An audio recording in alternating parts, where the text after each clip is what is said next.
Hi, I am Jan Risher, and I'm here to talk about my column this week. And maybe the link is above me, maybe it's below me. I don't know. You pick. But this week, I wrote also about my trip that I got back from last week from Denver, visiting our younger daughter, who, for the third summer in a row, has moved, and I've gone out to help her move. But back in April, I did a story about a woman in Baton Rouge whose name is Mary Nell Behringer, and she makes bugs. She takes a walk every day, picks up little bits off of the street, and makes these incredible bugs that are in an art exhibit actually at the library. And so we were talking about her bugs, and I went on a walk with her to see what she could find. And along the way, she mentioned that she was from Colorado originally. And I said, our daughter lives in Denver. She's a high school teacher there. And Miss Behringer said, oh, does she teach at East High School? And I said, no, she doesn't, but I know East High School. And Mary Nell said, oh, my grandmother was the original angel. Well, I really didn't know what that meant, so I said, what do you mean she was the original angel?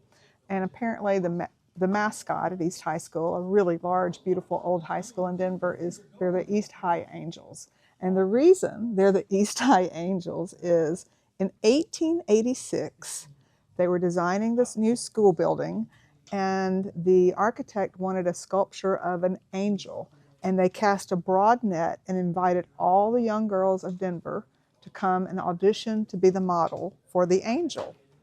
And Mary Nell Behringer, who lives here in Louisiana's grandmother in 1886, was 5 or 6 years old, and she was chosen as the model.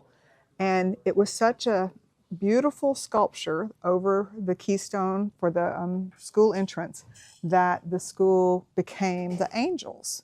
And the sculpture remains. I've recast it several times, and it's there still in the grounds. And I know the school because I used to go to a bookstore often when I would visit Denver, right beside the school, and I always thought, what a beautiful school.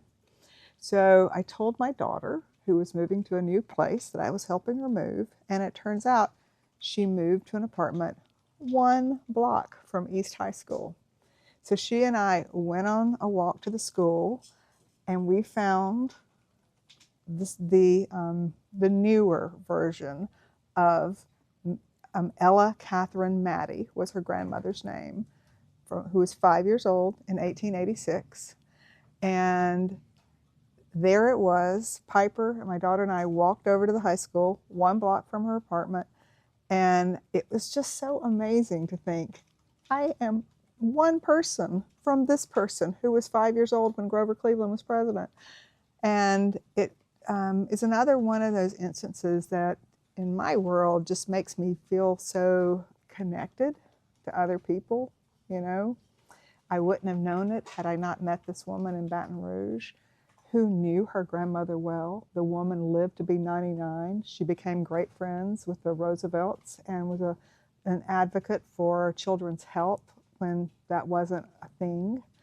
And so I encourage you to listen to other people's stories and see what kind of connections and what kind of places that will take you.